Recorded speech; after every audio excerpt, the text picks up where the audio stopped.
প্রিয় দর্শক, crime addition team আপনাদেরকে আজ এক গাজার বাজারে নিয়ে যাবে, যেই বাজারে বুদ্ধি করে গাজাকে ডাকা হয় সিদ্ধি, আর মাদকাসক্তরাই নাকি সেখানকার সাধক।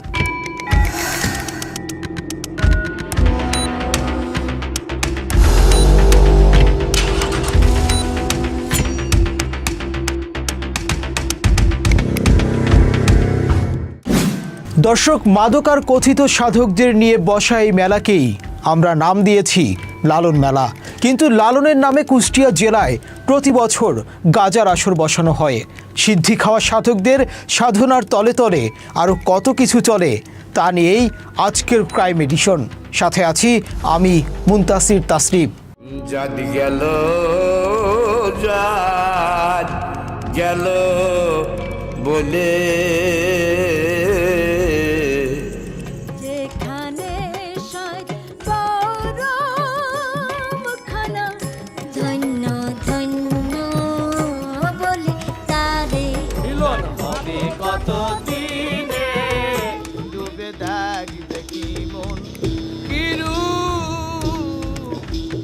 আনুমানিক 1774 সালে জন্ম নেয়ার লালন সাঁই ছিলেন বাংলাদেশের মহাসাধক। শুধু বাংলাদেশের গ্রামীণ জীবনে নয়, আন্তর্জাতিক অঙ্গনেও তার গান ও জীবন দর্শন গবেষণার বিষয় হয়ে উঠেছে।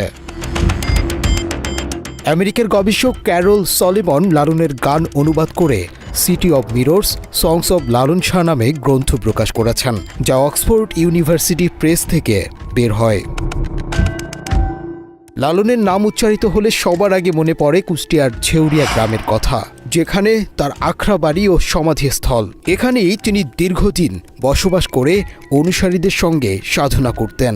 ধারণা করা হয় প্রায় 1850 সালের দিকে তিনি এই আখড়া বাড়ি প্রতিষ্ঠা করেন। তার সাধনা কক্ষটি ছিল হকের ঘর, যেখানে মৃত্যুর পর তাকে সমাহিত করা হয়। পরবর্তীতে সরকারি সহায়তায় এখানে আজকের লালন সমাধিসৌধ গড়ে ওঠে। প্রতি বছর দোল পূর্ণিমায় লালন তার অনুসারীদের নিয়ে সাধু সংঘ করতেন। এখানে গান, আলোচনা ও সাধনার নানা ধরনের অনুষ্ঠানের আয়োজন হতো। পহেলা কার্তিক 1297 বঙ্গাব্দে তার মৃত্যুর পর ওই দিনটি স্মরণে আরও একটি সাধু সংঘ চালু হয়, আর এভাবেই দুটি সাধু সংঘ পরবর্তীতে লালন মেলা নামে পরিচিত হয়। কুষ্টিয়ার নাম শুনলেই সবার আগে বাউল সাধক লালনের কথাই মাথায় আসবে। তবে এর বাইরেও পশ্চিমবঙ্গ ঘেঁষা এই জেলা অনেক কারণে বিখ্যাত। দেশের দক্ষিণ পশ্চিমাঞ্চলের খুলনা বিভাগে অবস্থিত কুষ্টিয়া জেলার বিশাল অংশ জুড়ে রয়েছে ভারতীয় সীমান্ত। এটি পদ্মা ও গড়াই নদীর তীরে অবস্থিত।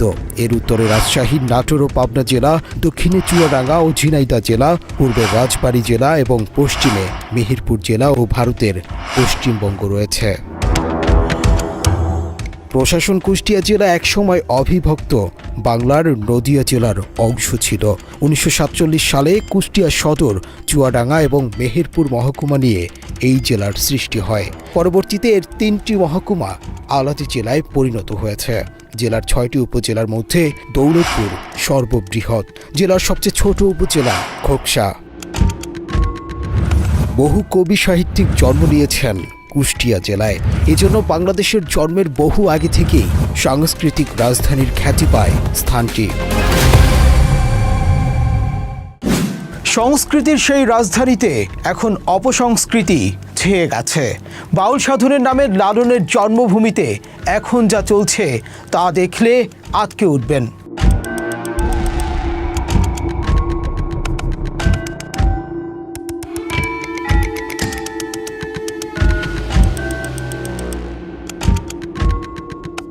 লালন শাহের 135তম তিরোধান দিবস উপলক্ষে গত মাসের 17 অক্টোবর শুরু হয় লালন উৎসব। নামে লালনের উৎসব হলেও ভেতরে ঢুকতেই যেন মনে হয়েছে সেখানে চলছে মাদকের উৎসব। লালনের সঙ্গে মাদকের কোনো রকম সম্পর্ক না থাকলেও এই মেলাকে কেন্দ্র করে চলছে মাদক বিক্রি ও বসেছে গাজার আসর। পার হাউস এটা তো মেলা রে বাবা, গাজার মেলা। এটা পাগলিরা সব সিদ্ধি সাধক, কামাখ্যা থেকে আসছে আমার এই পাগলি। সে ঠিক মতো সিদ্ধি খাইতে পারছে, সিদ্ধি পিনিং হইতেছে না। এগুলো বেচতেছি গাঞ্জা সিদ্ধি 3 দিনের জন্য উন্মুক্ত, মানে এক কথা সরকার আমাদেরকে অনুমতি দিয়ে এই অনুষ্ঠান। আমরা আরেকটু ভেতরে যেতে চাই।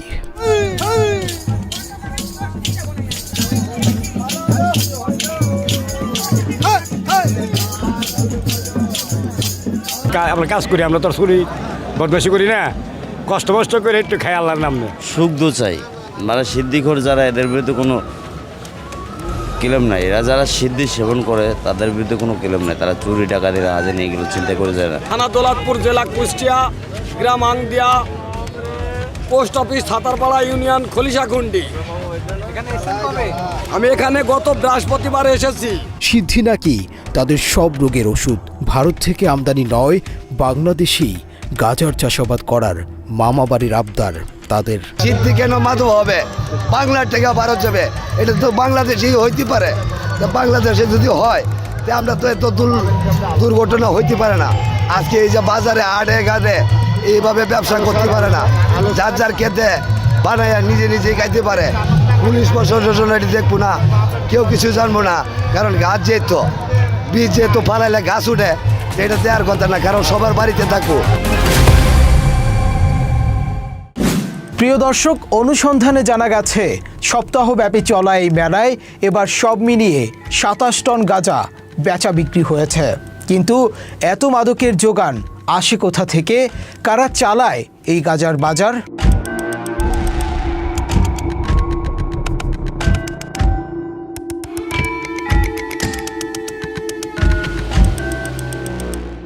সরকারিভাবে এবারকার আয়োজন গত 14 অক্টোবর বাংলাদেশ শিল্পকলা একাডেমি এক সংবাদ বিজ্ঞপ্তিতে জানিয়েছে, সংস্কৃতি বিষয়ক মন্ত্রণালয়ের আয়োজন ও শিল্পকলা একাডেমির ব্যবস্থাপনায় 17 থেকে 19 অক্টোবর কুষ্টিয়ায় 3 দিনব্যাপী লালনের ভাব দর্শন চর্চা, লালন সঙ্গীতানুষ্ঠান ও লালন মেলার আয়োজন থাকছে। আসলে এবারের মেলাটা একটু অন্যরকম। প্রত্যেকবারই খুব সুন্দর হয়, তবে প্রত্যেকবারের থেকে এবার একটু বেশিই ভালো লাগছে। অনেক লোকের সমাগম হয়েছে। লালন সাহেজির এই তিরোধান দিবসটা আমরা খুব অন্তর থেকে পালন করছি। 18শো শতাব্দীর মাঝে এই লালন শাহ জন্মগ্রহণ করেছিলেন। তার জন্মের পর থেকে তখনকার পরিবেশ ছিল কুসংস্কার, বিভিন্ন ধরনের কুসংস্কৃতি। সে সকলকে পরোয়া না করে লালন শাহ তার মতন করে ভাবগীতি জীবন চর্চার করে গান গেয়ে গেছেন। লালন শাহ মেলার আমার জীবনে প্রথম আইছি, খুব ভালো লাগছে, যে অনেক সুন্দর পরিবেশ। সরকারের পৃষ্ঠপোষকতায় উদযাপিত হওয়ায় এবারের মেলা এসেছে ভিন্ন রূপ। মেলার ভেতরে ঢুকতেই চোখে পড়ে নানা ধরনের আয়োজন, চরকি, নাগরদোলা, নৌকা সহ বিভিন্ন ধরনের অনুষঙ্গে প্রাণ পেয়েছে মেলাটি। এর ঠিক পাশেই বসেছে গাজার হাট। ছোট ছোট ঝুপড়ি ঘরের মধ্যে চলছে অবাধে মাদক সেবন। পাশেই দাঁড়িয়ে আইন শৃঙ্খলা বাহিনীর সদস্যরা, পুলিশ হিসেবে নয়, ননির পুতুল হয়ে। এখানে গাঁজা বা সিদ্ধি বিক্রি করছে ছোট বড় সকলেই। তবে সাধু সন্ন্যাসীর বেশ ধরা ভণ্ডদের সংখ্যাই ছিল চোখে পড়ার মতো। লালনের নাম করে চলছে তাদের রমরমা ব্যবসা। এক সময়কার সাংস্কৃতিক রাজধানী এখন যেন হয়ে উঠেছে মাদকের রাজধানী।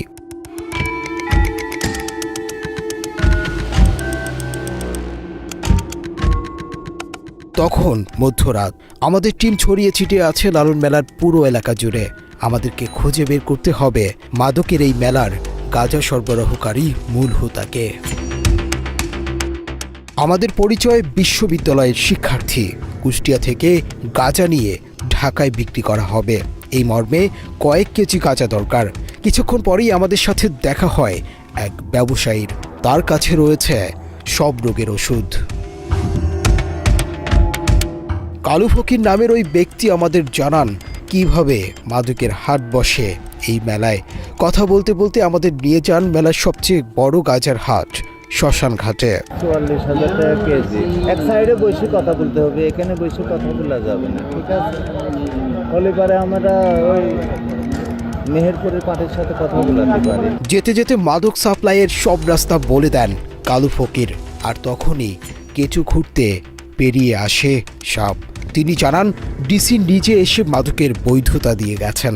ডিসি যদি দেখে, ডিসি জানে হ্যাঁ এখানে বুধবারে বুধবারে বিকালে আসরের নামাজ বাদে, ঠিক আছে, আসরের নামাজ বাদে আইছে, ওখানে সব অত্যাচার করতে লাগলে সব জায়গা নিলামের উপর, তাতে ওই যে সব গোল ঘর মরা আছে, ওই সব যারা ভিতরে যারা গাজা আছে ওর কাছে টাকা টুকি নেয় নাকি? যার টেনশন ডিসি গেছে মানে উন্মুক্ত দিয়ে গেছে, ময়জানকে ডিসি কেও টাকা দেয়, একজন খাওয়া একজনের কাছে মানে প্রতি মাসে 1 লাখ টাকা দিয়া মানে সবাই খায়। অনুসন্ধানের সময় কালুর মুখ থেকে বের হয় ময়েজ নামের এক ব্যক্তির নাম, যার নাম শুনলে কুষ্টিয়ার ডিসি এসপি ভয়ে থরথর করে কাঁপে।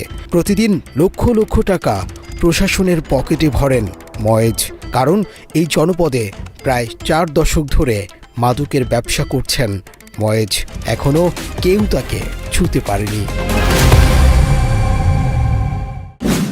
দর্শক, ছোটখাটো ব্যবসায়ীদের কাছে পাওয়া তথ্যের ভিত্তিতে আমরা একটু বড় ব্যবসায়ীদের সন্ধানে যেতে চাই, যারা বছরের পর বছর ধরে লালন মেলায় মাদক সরবরাহ করে যাচ্ছে।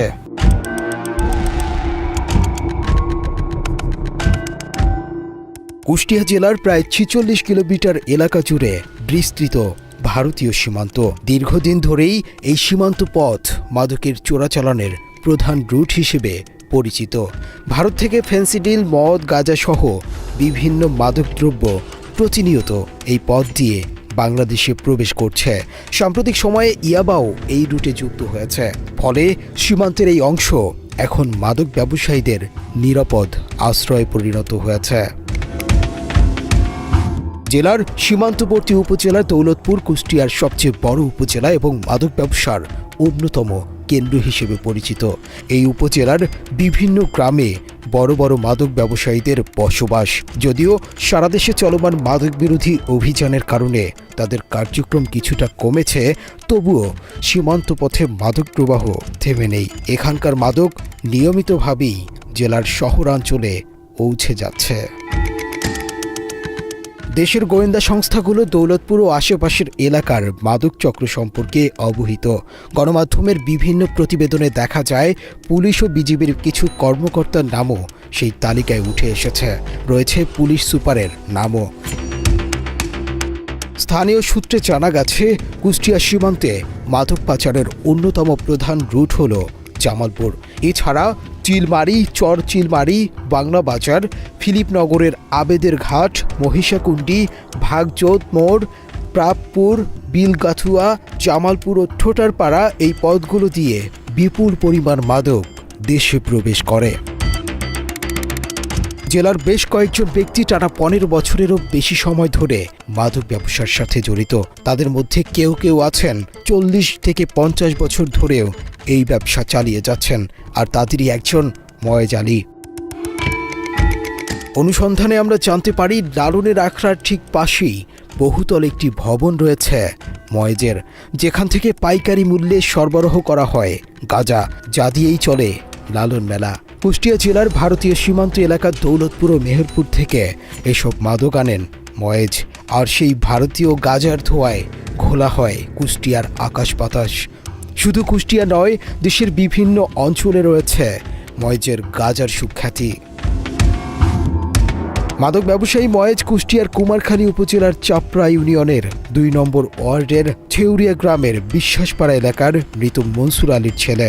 তবে নির্বাচন অফিসে খোঁজ করেও তার সম্পর্কে কোনো তথ্য পাওয়া যায়নি। ময়েজের মুঠোফোনে কল করলে ফোনটি ময়েজ নিজে না ধরে ধরান তার স্ত্রীকে দিয়ে। সে জানায় ময়েজ অসুস্থ, তাই কথা বলতে পারবেন না। কি হয়েছে? উনি অসুস্থ, একটু শুয়ে আছে, উঠলে আমি নাম্বার। ময়েজ আলীর মেয়ে জামাই মোহাম্মদ লালটু শিক্ষা দীক্ষা না থাকলেও নিজেকে সাংবাদিক পরিচয় দিয়ে দাপিয়ে বেড়াচ্ছেন কুষ্টিয়া জেলা। অভিযোগ রয়েছে এক সময় লালটু জড়িত ছিলেন আওয়ামী লীগের রাজনীতিতে, তবে সরকার পতনের পর ভোল পাল্টে ফেলে সে।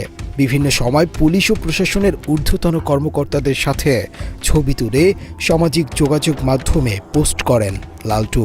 জেলা প্রশাসনের বিভিন্ন অনুষ্ঠানেও দেখা যায় তাকে। জানা যায় শ্বশুরের বহুতল ভবনে মাদকের ব্যবসা পাহারা দেন লালটু। সাংবাদিকতাকে সাইনবোর্ড হিসেবে ব্যবহার করে প্রশাসনকে ম্যানেজ করার দায়িত্ব তার কাঁধে। আর এভাবেই চলে কোটি কোটি টাকার বাণিজ্য। লালটুর সাথে কথা বলে জানা যায় সে একটি স্থানীয় পত্রিকার সম্পাদক ও প্রকাশক। বিভিন্ন কথার ফাঁকে লালটুর শ্বশুর ময়েজ আলীর নাম নিতেই আমাদের প্রতি ক্ষিপ্ত হন লালটু। আমি দৈনিক কুষ্টিয়ার বার্তার প্রকাশক, পত্রিকার প্রকাশক। এমনিতে শুধু প্রকাশক সম্পাদক দুইটাই। আঞ্চলিকই আছেন, ইয়েতে নাই? আর আমি জাতীয় পত্রিকা একটা আছে দৈনিক চিত্র, আপনার ঢাকা পত্রিকা দিয়ে। ওনার বিরুদ্ধে একটা অভিযোগ পাইছিলাম যে উনি এই যে আপনি অভিযোগ যদি থাকে আপনি যা খুশি তাই করেন। লালটুর এমন অধ্যত্বপূর্ণ আচরণই বলে দিচ্ছে তাদের একটি চুল নাড়াবার ক্ষমতাও যেন কারো নেই। স্রেফ বলে দিলেন যা ইচ্ছা করতে, এসব বিষয়ে তিনি কথা বলবেন না। ঠিক আছে, ওই বাড়িতেই থাকেন ভাইয়া? না আমার কি বাড়িঘর নাই, আমার বাপ মা নেই, আমি বাড়ি থাকবো। ও আচ্ছা আচ্ছা। তাই এমনিতে আমি শুনছিলাম আমাকে যেভাবে বলছে আমি। আপনি কোন পত্রিকায় কাজ করেন ভাই? না আপনি আমাকে এই বিষয়ে কোনো প্রশ্ন করবেন না, ঠিক আছে ভাই? আপনি যা খুশি ভালো সেটা করেন। আমরা ছদ্মবেশে ময়েজের বাড়ির সামনে গেলে সেখানে মাদক ব্যবসায়ীদের আনাগোনা চোখে পড়ে। ময়েজ ও তার জামাই লালটুর নামে একাধিক মামলা থাকলেও তাকে চেনেন না কুমারখালী থানার ওসি। না এরকম তথ্য আমরা পাইনি যে এরকম কেজি দেবেন মাদক ভিতরে, আর আমরা মাদক সহ পাইলে কাউকে ছাড় দিই না। এদিকে ময়েজের কথা বলতেই তার সব ধরনের অপকর্মের ফিরিস্তি বাংলা এডিশনের কাছে তুলে ধরেছেন কুষ্টিয়া জেলার মাদক নিয়ন্ত্রণ অধিদপ্তরের উপপরিচালক পারভিন আক্তার। প্রথমেই তিনি মাদক নিয়ন্ত্রণে তাদের ব্যর্থতার কথা অকপটে স্বীকার করেন। লালনের হাটটা যে বসে এটা ঠিক আছে, আপনার সাথে আমি এগ্রি করি, এটা হওয়া উচিতই না। লালন সাহেবের সাথে যায়ও না, সন্ন্যাসীরাও বলে, কিন্তু এটা হচ্ছে যে একেবারেই বন্ধ করা খুবই কঠিন ওই সময়। আর সবাই আসলে ওই সময় বিশেষ করে আমরা তো আসলে ওই ক্ষেত্রে মোবাইল কোর্ট বা বড় ধরনের চালান আসলে ধরি। ওই সময়টা আসলে পরিস্থিতি এমন থাকে যে আসলে কি বলবো, এটা আমরা নিজেরা ওই সময় আর কি অপারগতাই প্রকাশ করি আসলে। তিনি জানান ময়েজ নিজে প্রকাশ্যে না আসলেও তার মেয়ে জামাইদেরকে দিয়ে ব্যবসা করায়। এর আগেও ওই পরিবারকে 2 বার ধরা হয়েছে। আর ময়েজের কথা বললেন, ময়েজ নিজের পজিশনে রেখে ব্যবসা করে না, সেই ব্যবসা করে তার জামাই তার মেয়েকে দিয়ে। এবং আমরা ময়েজের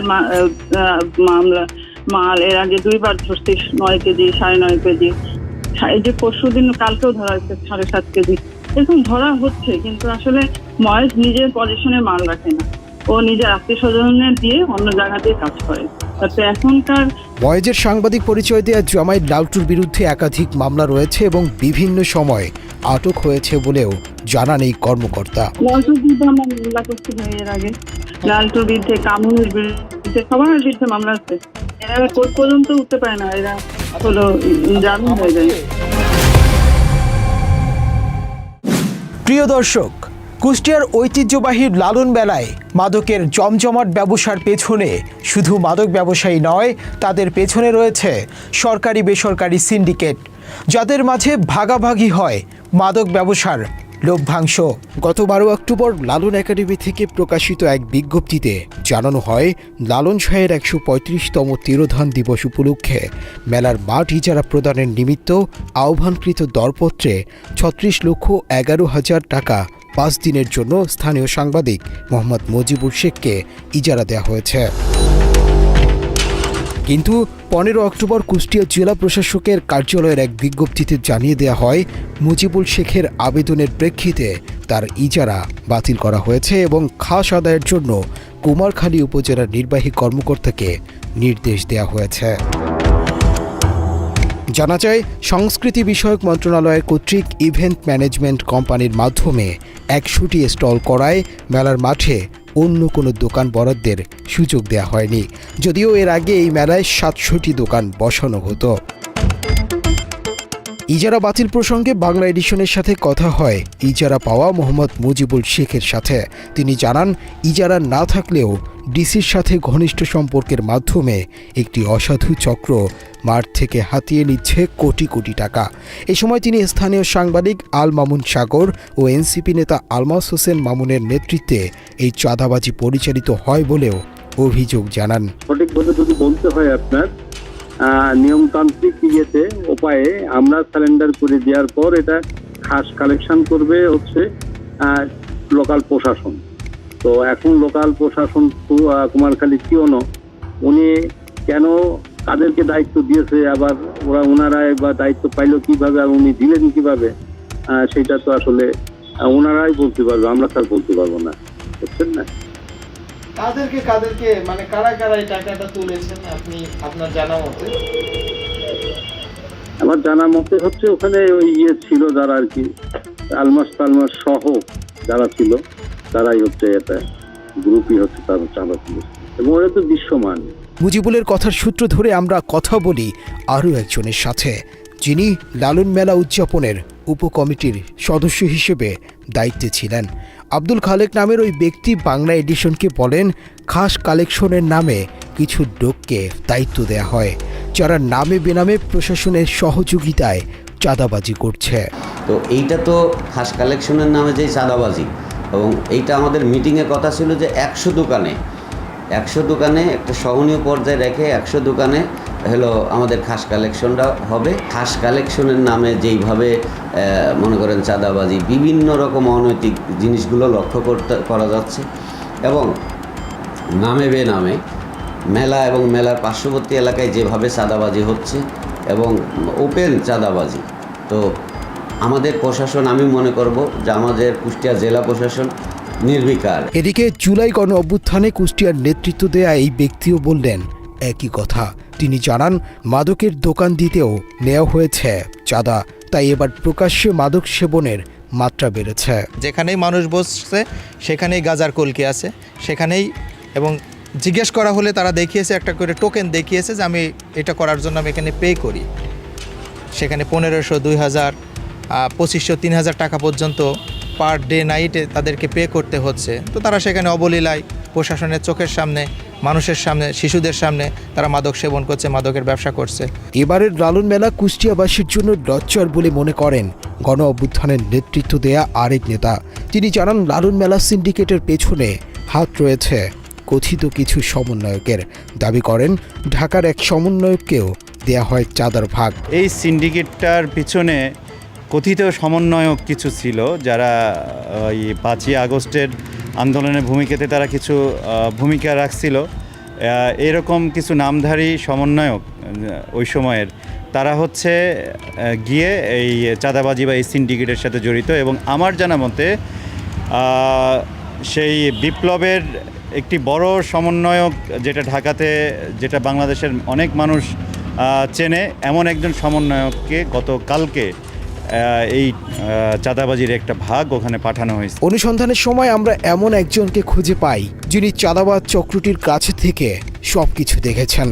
পুলিশ প্রশাসন এবং জেলা প্রশাসন তাদের ইঙ্গিতেই কয়েকজন ব্যক্তির সমন্বয়ে, বিশেষ করে কুষ্টিয়া প্রেস ক্লাবের সভাপতি আল মামুন সাগর এবং আরেকজন সাংবাদিক আব্দুর রাজ্জাক বাচ্চু, এর সঙ্গে যুক্ত আছেন ওই এলাকার সমন্বয় নামধারী মাদক ব্যবসায়ী আলমাস। প্রশাসনের সহায়তায় মেলা কমিটি এবং সাংবাদিকরা মিলে এই কোটি কোটি টাকা তছরূপ করেছে, চাঁদাবাজি করেছে। তারাই ম্যানেজ করেছে নুসরাত তাবাসসুমকে। নুসরাত তাবাসসুমের বরাবর 57 থেকে 60 লক্ষ টাকা নগদ হস্তান্তর করেছে তারা। অভিযুক্ত এনসিপির কুষ্টিয়া জেলা শাখার যুগ্ম সমন্বয়কারী আলমাস হাসান মামুন ও সাজিদুর রহমান বিপুলের সাথে কথা বলে জানা যায়, তারা মেলায় ইভেন্ট ম্যানেজমেন্টের দায়িত্বে না থাকলেও হেল্প করেছেন। চাঁদাবাজির বিষয়টি বেমালুম অস্বীকার করেন তারা। বিষয় হচ্ছে কি, ওনাদের তো পূর্বে কখনো এইভাবে মেলা থেকে টাকা কালেকশন করার কোনো অভিজ্ঞতা নেই। একটা দ্বিতীয় কথা হচ্ছে, লালনের কোনো কমিটি নেই,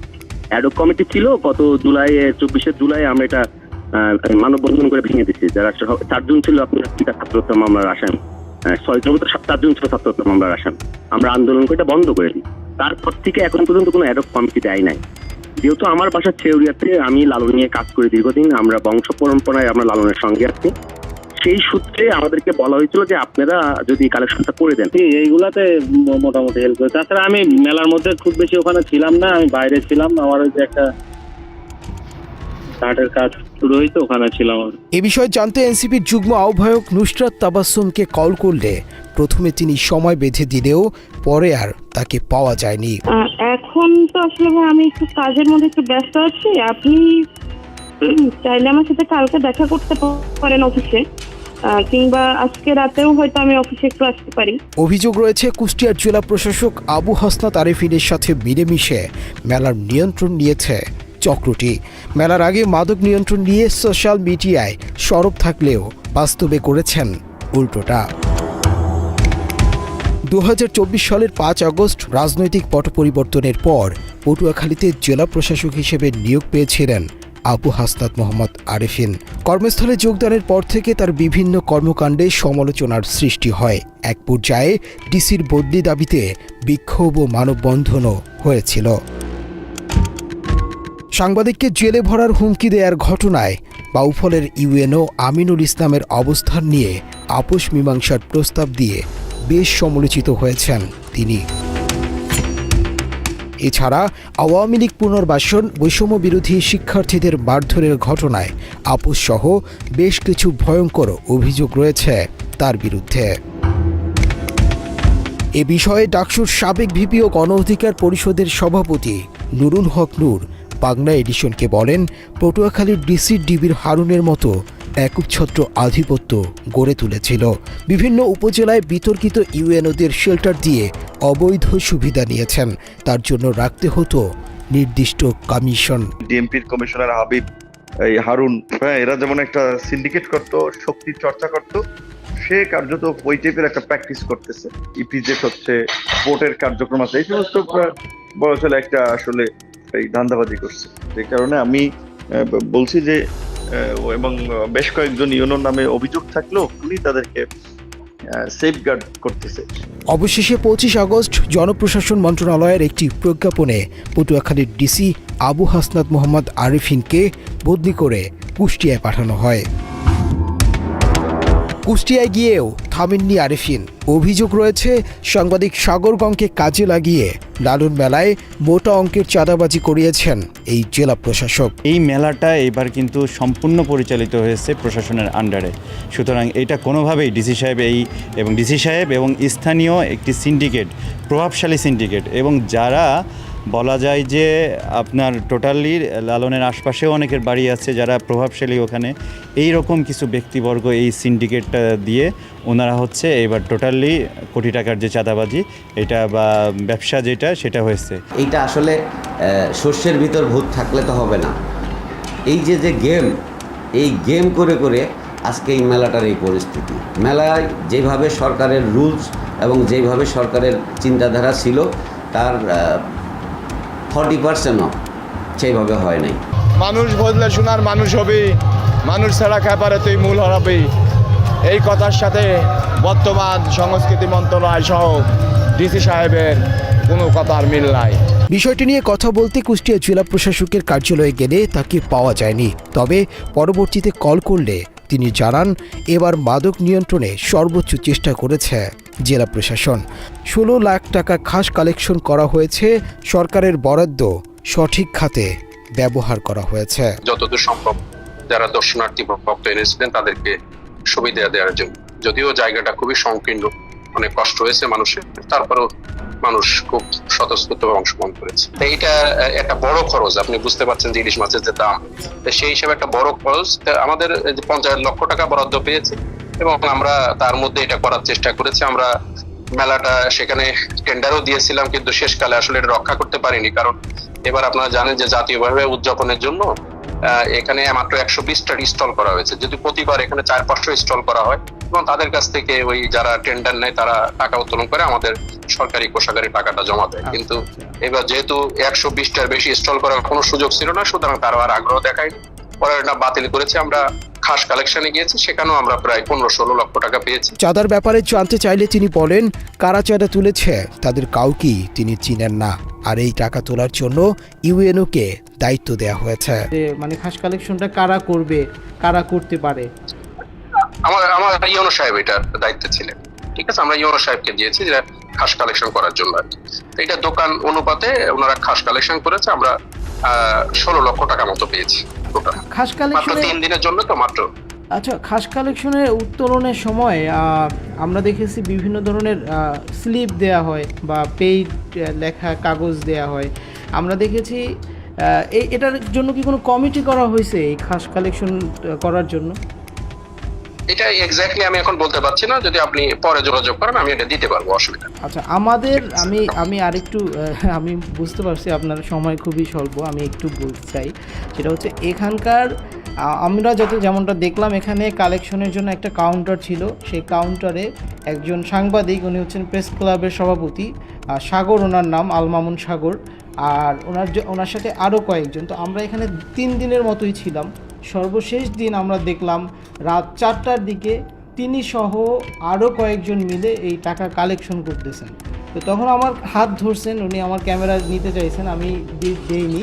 তো এখানে আমি কোনো সরকারি লোকজন দেখি নাই। তো আমরা যতদূর জানি, আমি অ্যাটর্নি জেনারেলের সাথে কথা বললাম, আইনজীবীদের সাথে কথা বললাম, যে এই খাস কালেকশনের সময় অবশ্যই সরকারের পক্ষ থেকে কাউকে থাকা দরকার। সেই ক্ষেত্রে এটা কি মানে নিয়ম বহির্ভূত কিনা বা এরকম কোনো নিয়ম আছে কিনা আপনাদের? না, এটা তো কোনো সুযোগ নাই। এটা তারা কিভাবে করেছে আমি ঠিক জানি না, আমার এটা আপনার কাছে প্রথম শুনলাম, তবে বিষয়টা আমি ইনভেস্টিগেট করে দেখবো। এটা খাস কালেকশন অফিসিয়াল চিঠি করে ইউনো সাহেবকে দেওয়া হয়েছে। একজন জেলা প্রশাসক সেই জেলার প্রেস ক্লাবের আহ্বায়ককেই চিনেন না, এ কথা কতটা বিশ্বাসযোগ্য তা বলার অপেক্ষা রাখে না। ডিসি ইউএনওর ওপর দায় চাপালেও ইউএনও দায় চাপিয়েছে ডিসির ওপর। হয়তো যাদের বেচা বিক্রি যেভাবে হয়েছে হয়তো সেভাবে করতে পারে, হয়তো প্রফিট। মানে আমি আসলে আপনার এই টোটাল প্রক্রিয়ার উত্তর দিতে পারছি না। কেন? কারণ আমি তো পুরা প্রথম থেকে শেষ পর্যন্ত যুক্ত ছিলাম। আচ্ছা, আমি ছিলাম প্রোগ্রামের মধ্যে। কুষ্টিয়া প্রেস ক্লাবের প্রভাবশালী আহ্বায়ক আল মামুন সাগর, তিনি বাংলাদেশ প্রতিদিন ও জাগো নিউজের কুষ্টিয়া প্রতিনিধি। পুরো জেলা জুড়ে তার রয়েছে একচ্ছত্র আধিপত্য। আওয়ামী আমলের গড়ে তোলা সন্ত্রাসী বাহিনী দিয়ে শুধুমাত্র সাইনবোর্ড বদলে চালিয়ে যাচ্ছেন নিজের অপকর্ম। আর সূত্র বলছে, লালন মেলায় গাজার হাট বসানো ও চাঁদাবাজি করার মূল হোতা এই সাগর। শুধু সাগরই নয়, তার সাথে রয়েছে সাংবাদিক আরিফিন সাগর, যিনি দৈনিক ইত্তেফাকের মাল্টিমিডিয়া রিপোর্টার। এদিকে কুষ্টিয়া সাংবাদিক ইউনিয়নের একাংশের সভাপতি আব্দুর রাজ্জাক বাচ্চু, তিনি মাই টিভির কুষ্টিয়া প্রতিনিধি। এছাড়া সাংবাদিক ইউনিয়নের আরেক অংশের সাধারণ সম্পাদক মোকাদ্দেস হোসেন সেলিম, তারাও সাগরের সাথে থেকে অনিয়ম, দুর্নীতি ও চাঁদাবাজির সাথে জড়িত বলে অভিযোগ রয়েছে। দিনটি ছিল মেলার শেষ দিন, সকাল থেকে সন্ধ্যা আর এরপর রাত। পুরোটা সময় মেলার মাঠে ছদ্মবেশে টিম ক্রাইম এডিশন।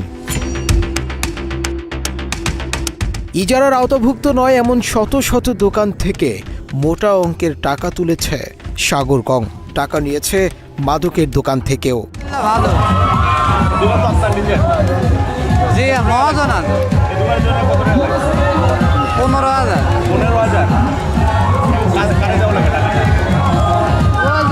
কমিটি আছে, তা তো বলতে পারলাম না, আমরা একজনের মাধ্যমে নেই, তারা এসে নিয়ে যায় 30,000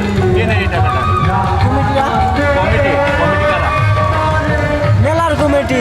পুলিশের কন্ট্রোল রুমের পাশে ছোট্ট একটি দোকান। বিশ্বস্ত সূত্রের তথ্য মতে এই দোকানে বসেই নিয়ন্ত্রণ করা হয় চাঁদাবাজি। বলা যায় চাঁদাবাজির আতুর ঘর ওই ঘরটি। এর ঠিক সামনেই ছিল র্যাবের ক্যাম্প। এরই মাঝে ব্যবসায়ীদের তথ্য মতে আমরা নিশ্চিত হই চাঁদা কালেকশনে মাঠে নেমেছে সাগরের পালিত বাহিনী। আমরা হন্যে হয়ে খুঁজতে থাকি তাকে। রাত তখন 2:45।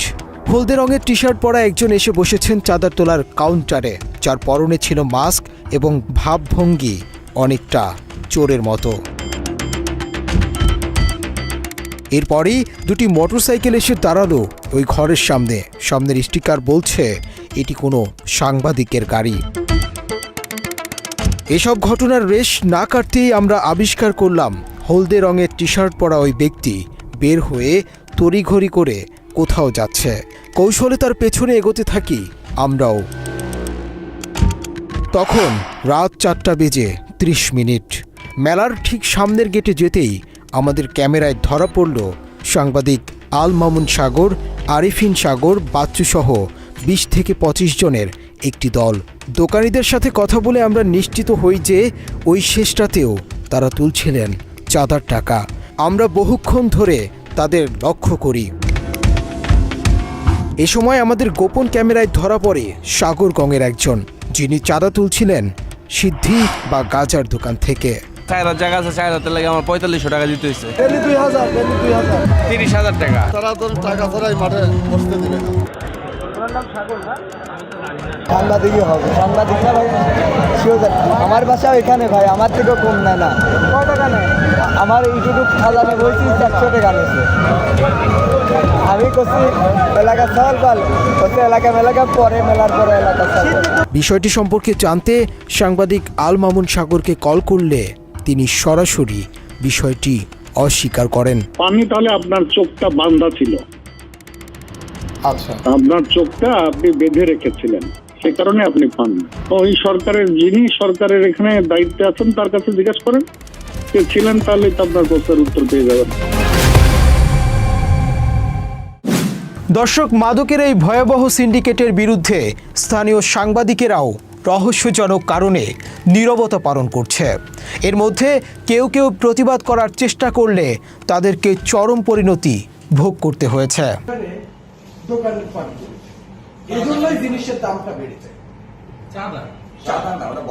বাংলা এডিশনের কুষ্টিয়া প্রতিনিধি রাজু আহমেদ। লালন মেলা শুরুর আগে ডিসির সভাকক্ষে হওয়া প্রস্তুতিমূলক সভায় কথা বলেন মেলার নামে ভণ্ডামি, নামে বেনামে কোটি কোটি টাকা চাঁদা তোলা ও প্রকাশ্যে মাদক ব্যবসা নিয়ে। আর এই কথাই যেন কাল হয়ে দাঁড়ায় তার জন্য। আমি মেলার মাঠে গেলে চরম অনিরাপত্তাহীনতা, আমাকে কখন লাঠি দিয়ে মেরে ওরা নাই করে, এটা চরম বাস্তব কথা, চরম বাস্তব। ওইখানে যেহেতু শত শত আপনার টিমের লোকজন আছে, আমি আপনার কাছে বিনীতভাবে অনুরোধ জানাবো, নিশ্চয়ই আপনি অন্তত খোঁজ খবর নিয়ে দেখবেন যে চাঁদাবাজিগুলো কারা করছে। এ সময় রাজ্য জেলা প্রশাসকের কাছে দ্রুত এসব বিষয়ে ব্যবস্থা গ্রহণের অনুরোধও জানান। কোটি কোটি টাকার মাদক ব্যবসা করে, এটাও নিশ্চয়ই একটু খোঁজ নিয়ে দেখবেন। সেদিন থেকেই মাদক ব্যবসায়ী এবং অসাধু চাঁদাবাজদের টার্গেট হয়ে যান রাজু। আর এরপরই গত 14 অক্টোবর মেলার মাঠে রাজুকে হত্যার উদ্দেশ্যে পরিকল্পিত হামলা চালায় ওই সন্ত্রাসীরা। সেদিন কোনো মতে বেঁচে যান বাংলা এডিশনের এই প্রতিনিধি। মারধরের পর রাস্তার পাশে পড়ে থাকা রাজুকে উদ্ধার করে স্থানীয় হাসপাতালে নিয়ে যান এলাকাবাসী। রাজু জানান, প্রশাসনের সামনেই মাদকের ছড়াছড়ি নিয়ে কথা বলার কারণেই তার উপর হামলা হয়। আজকে দুপুর 1টার দিকে আমি লালনের মেলার মাঠে গিয়েছিলাম পেশাগত দায়িত্ব পালন করার জন্য। সেখানে সংবাদ সংগ্রহ করার সময় যে লালনের মেলার মাঠে যে 300 মতো যে গাঁজার দোকান আছে, সেই গাঁজার যে মাদক ব্যবসায়ীরা আছে, এই মাদক ব্যবসায়ী সিন্ডিকেটের যারা আছে তারা আমার উপরে হামলা করে এবং মারপিট করে। এরপরে আমাকে উদ্ধার করে হসপিটালে নিয়ে আসা হয়। এর আগে কিন্তু গতকালকে ডিসি অফিসে একটা মিটিং ছিল, সেই মিটিংয়ে আমি যে লালন মেলাকে কেন্দ্র করে গত 1 সপ্তাহ ধরে কিন্তু প্রকাশ্যে দিনে রাতে সেখানে শত শত যে গাঁজার দোকান, সেগুলোতে অবাধে মাদক বিক্রি এবং সেবন এর ঘটনা ঘটছে। প্রশাসনের সামনে এই ঘটনাগুলি ঘটছে এবং প্রকাশ্যে প্রায় 300 গাঁজার দোকান আছে। ঘটনার পর গত 16 অক্টোবর কুমারখালী থানায় একটি মামলা করেন বাংলা এডিশনের কুষ্টিয়া প্রতিনিধি রাজু। মামলায় 3 জন মাদক ব্যবসায়ী সহ 8 থেকে 10 জনকে আসামি করা হয়। এই ঘটনায় অভিযুক্ত 3 মাদক ব্যবসায়ীকে আটক করেছে কুমারখালী থানা পুলিশ। সূত্র বলছে, মাদক ব্যবসায়ী ময়েজের সাথে মিলেমিশেই এই মাদক ব্যবসায়ীরা চালিয়ে যাচ্ছেন অপকর্ম, আর এর সাথে জড়িত রয়েছে চাঁদাবাজ চক্রটিও। রাজুর ওপর এমন অতর্কিত হামলার নিন্দা জানিয়েছে স্থানীয়রা। আর সেখানে আসলে নিউজ কাভারেজ করতে গিয়ে যে সাংবাদিক নির্যাতনের শিকার হয়েছে, আমরা এর তীব্র নিন্দা এবং প্রতিবাদ জানাচ্ছি। সেই সাথে জেলা প্রশাসকের দৃষ্টি আকর্ষণ করছি যেন ওইখান থেকে গাঁজা বিক্রি এবং সেবন একদম বন্ধ করে দেওয়া হয়। যে মাত্র 24 ঘন্টার ব্যবধানে রাজুর উপরে যখন হামলা, তখন আসলে আমরা এটাকে আর অ্যাভয়েড করতে পারি না। আমাদের মনে হয়, আমার মনে অন্তত তীব্র সন্দেহ যে সেদিন গতকালকের যে বক্তব্য সেটা অনেক বড় ইস্যু হয়ে থাকতে পারে রাজুর উপরে হামলা। এদিকে কুষ্টিয়া জেলা জুড়ে মহামারীর মতো ছড়িয়ে পড়েছে মাদক। লালন মেলার নামে মাদকের মেলা বসিয়ে এই জেলার যুব সমাজকে নষ্ট করা হচ্ছে বলে দাবি সচেতন মহলের। কুষ্টিয়াতে যে লালনের তিরোধানকে কেন্দ্র করে যে গাঁজা উৎসব হচ্ছে, এটা আমরা পরিপূর্ণ বিরোধিতা করি। এর মাধ্যমে যুব সমাজ ধ্বংস হচ্ছে। এর থেকেও বড় কথা হলো যে আমাদের একেবারে ছোট্ট ছোট্ট কোমলমতি যে বাচ্চারা ওখানে যে সরাসরি মাদক সেবন করছে। লালনের যে আঁকড়াতে যেই সমস্যাগুলি তৈরি হয়, তার মধ্যে আমাদের ধর্মীয় অঙ্গনে যেটা আঘাত করে সেটা হলো শিরক, মারাত্মক অপরাধ একটা শিরিক। সেই শিরিকের চর্চা সেখানে হয় এবং মানুষের যে চরিত্র হননের জন্যে যত রকম কর্মকাণ্ড আছে সেখানে সংগঠিত হয়। পুলিশ পাহারায় মাদক ব্যবসার বিষয়ে জানতে চাইলে কুষ্টিয়ার police super Mizanur Rahman sub জানিয়ে দেন, এসব মিথ্যা কথা, কোনো মাদকের হাত বসেনি এবং এর কোনো প্রমাণ নেই। আমাদের চোখে আসবে না, আমাদের চোখে আসে নাই। আপনি ওই যে আপনারা দেখেন নাই যে আপনাদের আশেপাশে মাদক সেবন হচ্ছে, সেটা দেখেন নাই, এটা বলেন। আরে আপনি বানানোর কথা বলতেছেন, এগুলো পুরোটা বানানোর কথা বলতেছেন। আপনি আমাকে প্রমাণ দিবেন, ঠিক আছে? আমি প্রমাণ হাজার প্রমাণ, আপনি আসেন, আপনার সাথে বসি, প্রমাণ হাজার। আপনার সাথে আমার বসার কিছু না। আপনি এটা কিভাবে বলেন ভাই? আপনার এখানে মাদক প্রকাশ্যে মাদক সেবন হচ্ছে। আপনি অন্ধনতে কি আপনি ইন্টেনশনালি না। লালন মেলার মাদকের আখড়া ও চাঁদাবাজির বিষয়গুলো নিয়ে সুপ্রিম কোর্টের আইনজীবী ও সহকারী অ্যাটর্নি জেনারেল মুজাহিদুল ইসলাম শাহিনের সাথে কথা বলে বাংলা এডিশন। গাঁজা, ভাং বা সিদ্ধি, আপনি যাই বলেন, এটা মানে এই 18 সালের আইনের মধ্যে স্পষ্ট করে বলা আছে যেগুলো সব কিছু নিষিদ্ধ। একটা গাঁজা গাছের একদম শিকড় থেকে তার মাথা পর্যন্ত এবং ফুল থেকে শুরু করে সব কিছু নিষিদ্ধ বাংলাদেশের আইনে। সুতরাং এই গাঁজাকে নর্মালাইজ করার কোনো সুযোগ নেই। যদি কেউ গাঁজা বহন করে, যদি কেউ গাঁজা সেবন করে, যদি কেউ গাঁজা বিক্রি করে, সব কিছু আইনে নিষিদ্ধ করা আছে। সুতরাং যদি কেউ নর্মালাইজ করতে চায় যে এটা লালন উৎসব, এই উৎসব, সেই উৎসব, এই উৎসবের বাহানা দিয়ে গাঁজাকে নর্মালাইজ করার কোনো সুযোগ নাই। আমি মনে করি এটা প্রশাসনের ব্যর্থতা বা দুর্বলতা। কারণ তারা দেখে শুনে বুঝে যদি এটাকে নিয়ন্ত্রণ না করে তাহলে এটা সমাজের মাঝে ছড়িয়ে যাবে এবং মানুষ যদি মাদকের সাথে সম্পৃক্ত হয়, আজকে গাঁজা খাবে, পরদিন ইয়াবা খাবে, তারপরে আরও অনেক আপনার বিভিন্ন ধরনের সীসা থেকে শুরু করে কত ধরনের বাংলাদেশের এখন মাদক আসতেছে, এগুলো সেবন করবে বা অভ্যস্ত হবে। যেটা আমি মনে করি এটা প্রশাসনের ব্যর্থতা। এটা কোনোভাবেই লালনের চেতনার সাথে এটা যায় না। চাঁদা তোলার বিষয়ে জানতে চাইলে তিনি বলেন, সরকারি খাস আদায়ের সময় অবশ্যই সরকারি ব্যক্তির উঠাতে হবে। খাস কালেকশনের জন্য বেসরকারি লোকজনকে দিয়ে কমিটি করার সুযোগ নেই, এটা হলো প্রথম কথা। দ্বিতীয় কথা হলো, যদি খাস কালেকশনের জন্য কোনো কমিটি করা হয়, আমার ধারণা সেটা খাস কালেকশনের কমিটি না, সেটা মনে হয় ওখানের বাস্তবায়ন কমিটি। যদি বাস্তবায়ন কমিটির কেউ যদি খাস কালেকশন করে থাকে, যিনি সরকারি কোনো অফিসার না বা কোনো কর্মচারী না, তাহলে এটা অবশ্যই তিনি আইন বহির্ভূত কাজ করেছেন।